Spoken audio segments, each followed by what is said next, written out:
마가복음 10장 1절부터 12절까지의 말씀을 가지고 같이 하는 묵상 그리고 나눔의 시간을 갖겠습니다. 먼저 본문 말씀부터 같이 들어보겠습니다. 예수께서 거기서 떠나 유대지경과 요단강 건너편으로 가시니 무리가 다시 모여들거늘 예수께서 다시 전례대로 가르치시더니 바리새인들이 예수께 나와 그를 시험하여 묻되 사람이 아내를 버리는 것이 옳으니까? 모세가 어떻게 너희에게 명하였느냐? 모세는 이혼 증서를 써주어 버리기를 허락하였나이다.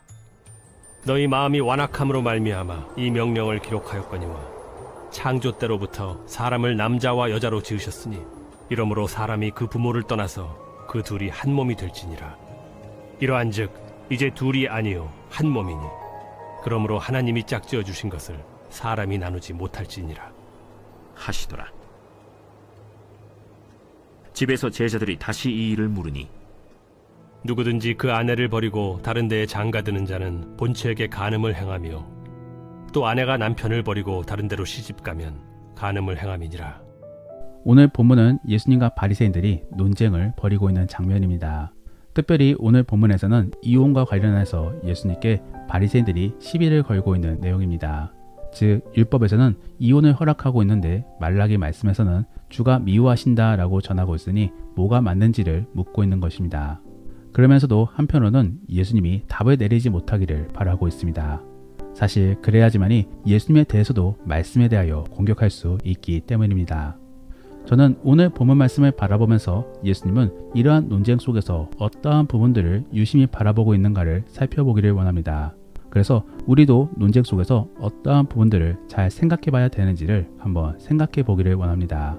첫 번째로 예수님께서는 하나님께서 어떠한 말씀을 전해주셨는가를 살펴보았습니다. 이것은 예수님이 그 말씀을 모르시기 때문에 그런 것이 아닙니다. 우리들에게 주의 뜻을 바르게 전달하기 위함인 것입니다.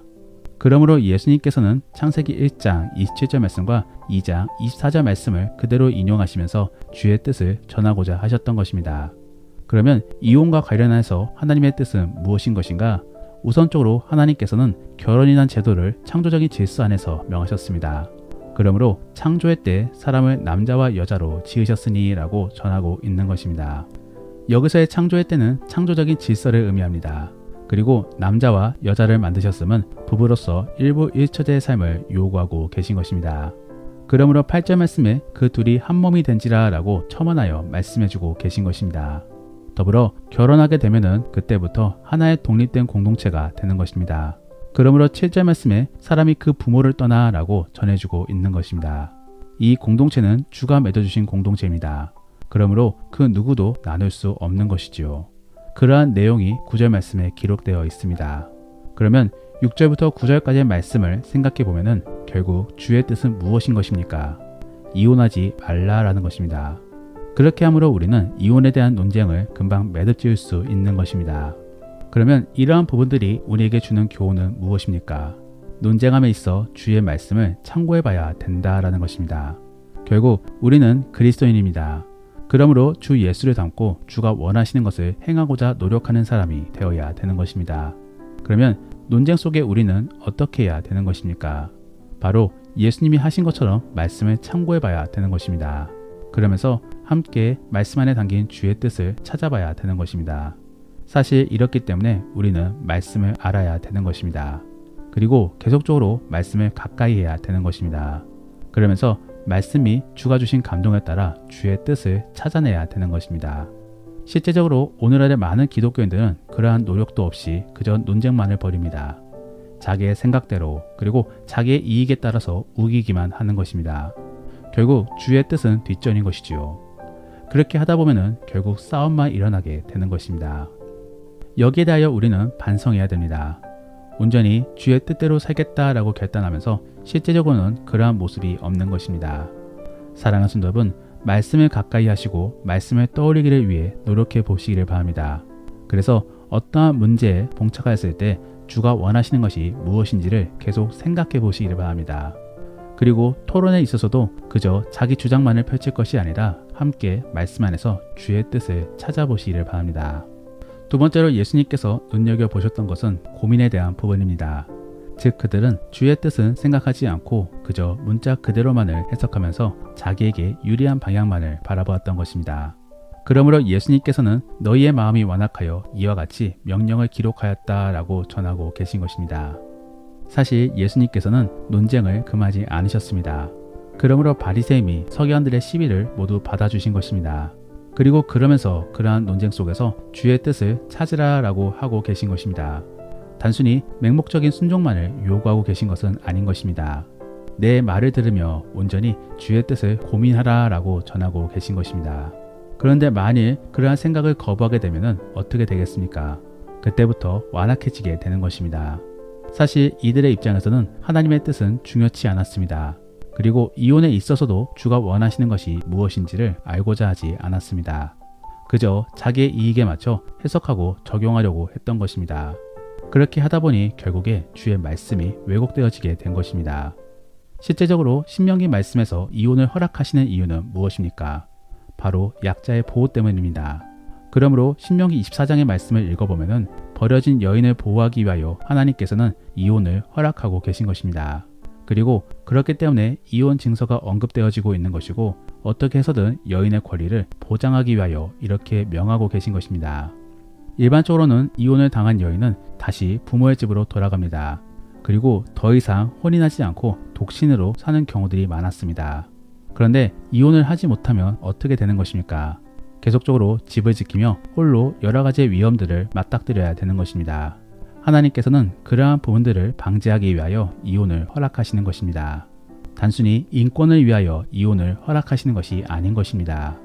결국 이러한 것까지도 고민하고 생각해보게 되면 주의 뜻을 찾을 수 있습니다. 하지만 그들은 그러한 생각을 거부한 것입니다. 그저 자기의 이익을 위하여 이혼을 남용하고 합법화시킨 것입니다. 그러면서 예수님께는 율법의 모순에 대하여 논하고 있는 것이지요. 그러므로 예수님께서는 그들을 향해 완악하다라고 전하고 계신 것입니다. 성경에서 전하는 완악의 대명사는 출애굽 시절의 바로입니다. 그는 수많은 기적을 경험했음에도 불구하고 상황을 분석하지 않고 그저 하나님을 거부합니다. 더불어 자기의 고집 때문에 상황의 이해를 거부합니다. 그러므로 하나님께서는 그에게 완악하다라고 전해주고 계신 것입니다. 우리들도 그러하지 않는지를 한번 생각해 봐야 되는 것입니다. 그저 말씀의 지식만이 있다고 해서 구원을 얻지는 못합니다. 그 말씀의 지식 아래 주의 뜻을 깨닫고자 노력해야 되는 것입니다. 더불어 자기의 욕심을 내려놓고 주가 원하시는 것이 무엇인지를 알고자 노력해야 되는 것입니다. 그러면 그때 비로소 하나님께서는 주의 뜻을 전해주시면서 깨닫게 만들어 주시는 것입니다. 사랑하는 성도 여러분, 그렇게 깨달음 속에 순종할 수 있는 자가 될 수 있기를 원합니다.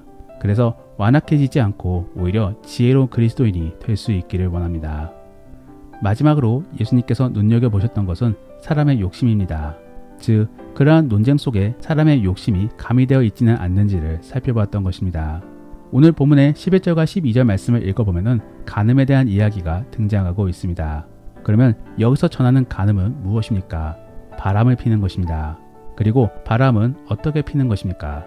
성욕 및 본능을 이기지 못함으로 바람을 피게 되는 것입니다. 결코 거룩한 동기가 아닌 것이지요. 예수님께서는 이혼을 하지 말아야 될 이유로 사람의 욕심을 꼽습니다. 즉 일반적으로는 사람들이 이혼을 하게 되는 이유가 욕심이 본능 때문에 그런 것이 아니냐고 말씀하고 계신 것입니다. 그러면 그러한 이유가 아닌 이유로는 이혼이 가능한 것입니까? 네, 가능합니다. 그래서 구약에서는 이혼이 가능한 사유로서 수치스러운 일을 전하고 있습니다. 즉 근친상간 및 짐승과의 성행위를 통하여 상대방이 음욕에 꽉 차 있을 경우 이혼이 가능함을 전해주고 있습니다. 사실 이렇게 성욕에 사로잡혀 있으면 일반적인 결혼 생활이 불가능한 것이지요. 그러므로 구약에서는 그러한 예외적인 경우에서만 이혼을 허락하고 있습니다.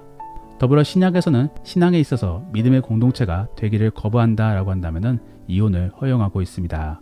결국 주 안에서 믿음의 공동체를 세움에 있어 어려움이 있다라고 한다면 이혼을 할 수 있는 것입니다. 분명히 바울은 성욕을 자제하지 못할 경우 차라리 결혼을 하라라고 전하고 있습니다. 하지만 그것도 결혼 안에서 성욕을 절제하며 믿음의 공동체를 세우라는 것이지 결혼을 인간의 욕심으로 인해 막 행하라라고 전하고 있는 것은 아닌 것입니다. 결국 이러한 부분들이 공통적으로 전해주고 있는 것은 무엇입니까? 바로 무엇을 판단함에 있어 인간의 욕심이 가미되어 있는지를 생각해 봐라 라는 것입니다. 더불어 주의 뜻도 함께 생각해 봐야 되는 것이지요. 저는 이러한 부분들을 묵상해 보면서 우리는 과연 무엇을 위하여 싸우고 있는지를 생각해 봐야 되는 것입니다. 일반적으로는 내 욕심 때문에 싸우지 거룩을 위하여 싸우지는 않습니다. 그리고 논쟁 속에서도 무엇이 더 주의 뜻인지를 분별하기 위해 싸우지는 않습니다. 만일 그런 것 때문에 논쟁한다면 결국 좋은 결과로 이어지게 될 것입니다. 우리는 부정한 결과로 나아가지 않기 위하여 하나님의 뜻을 고민해야 되는 것입니다. 그리고 나를 위한 욕심을 내려놓아야 되는 것입니다. 사랑하는 성도 여러분, 정말로 그러한 모습을 통해 주가 원하시는 모습으로 나아갈 수 있기를 원합니다. 말씀을 정리합니다. 오늘은 논쟁에서 우리는 무엇을 먼저 고려해야 될지를 함께 생각해 보았습니다. 먼저는 주의 말씀을 떠올리라 라는 것입니다. 그를 통해 주가 원하시는 것을 찾아야 되는 것입니다. 그리고 그러하기 위하여 우리는 말씀을 가까이 해야 되는 것입니다. 정말로 그러한 말씀의 지식 및 성령의 역사하심을 통해 주가 원하시는 것을 찾아보시기를 바랍니다. 두 번째로는 고민하라 라는 것입니다. 논쟁은 나쁜 것이 아닙니다. 다만 자기의 욕심 및 게으름 속에서 말싸움을 하는 것은 잘못된 것입니다. 우리는 생각 속에서 주가 원하시는 뜻을 잡고 함께 논의함 속에 같이 찾아봐야 될 것입니다. 정말로 그러한 성실한 모습 속에 주가 원하시는 것을 찾아보시기를 바랍니다. 마지막으로는 자기의 욕심을 내려놓아라 라는 것입니다. 일반적으로 싸우게 되는 것은 자기의 욕심이 본능 때문에 싸우는 것입니다. 결국 거룩한 이유로 싸우는 경우는 드문 것이지요. 그러므로 우리는 우리의 욕심이 본능을 내려놓고 주가 원하시는 것이 무엇인지를 고민해 봐야 되는 것입니다. 그러므로 회개함 속에 겸손한 모습을 갖기를 원하고 그러한 모습 속에 결국에 주가 원하시는 것이 무엇인지를 찾아보시기를 바랍니다. 정말로 그러한 지혜로운 그리스도인들이 될 수 있기를 소망합니다. 그러면 오늘 들은 이야기를 생각해 보시며 다시 한 번 더 오늘 본문의 말씀을 들어보시겠습니다. 예수께서 거기서 떠나 유대 지경과 요단강 건너편으로 가시니 무리가 다시 모여들거늘 예수께서 다시 전례대로 가르치시더니 바리새인들이 예수께 나와 그를 시험하여 묻되 사람이 아내를 버리는 것이 옳으니까? 모세가 어떻게 너희에게 명하였느냐? 모세는 이혼 증서를 써주어 버리기를 허락하였나이다. 너희 마음이 완악함으로 말미암아 이 명령을 기록하였거니와 창조 때로부터 사람을 남자와 여자로 지으셨으니 이러므로 사람이 그 부모를 떠나서 그 둘이 한 몸이 될지니라. 이러한즉 이제 둘이 아니요 한 몸이니 그러므로 하나님이 짝지어 주신 것을 사람이 나누지 못할지니라 하시더라. 집에서 제자들이 다시 이 일을 물으니 누구든지 그 아내를 버리고 다른 데에 장가드는 자는 본처에게 간음을 행하며 또 아내가 남편을 버리고 다른 데로 시집가면 간음을 행함이니라. 우리가 오늘 말씀을 통해 실천해보기 원하는 생활숙제는 시사토론을 한번 시청해 보시기를 바랍니다. 그래서 개인적인 사견을 잠시 내려놓고 양쪽에서 주장하고 있는 바가 무엇인지를 한번 정리해 보시기를 바랍니다. 그러면서 균형 있는 시각을 한번 가져보시기를 바랍니다. 더불어 오늘 들은 말씀을 가지고 믿음의 나눔이나 가정예배를 드릴 때 나누기 원하는 것은 결혼 및 이혼에 대하여 나눠보시기를 바랍니다. 우리는 어떠한 목적 속에서 결혼해야 되고 또 이혼은 하지 않기 위하여 어떠한 모습을 가지고 있어야 되는가를 한번 나눠보시기를 바랍니다. 우리가 오늘 말씀을 통해 함께 기도하기 원하는 것은 하나님, 우리에게 지혜를 주시어 감정에 휩쓸리지 않게 도와주옵소서. 그래서 균형 있는 시각 속에 주가 원하시는 것이 무엇인지를 잘 판단할 수 있게 도와주옵소서. 그리고 계속적으로 말씀을 가까이 함으로 주의 뜻을 잘 깨달을 수 있게 도와주옵소서. 더불어 인내함 속에 주의 뜻을 잘 찾을 수 있게 도와달라고 함께 기도하겠습니다.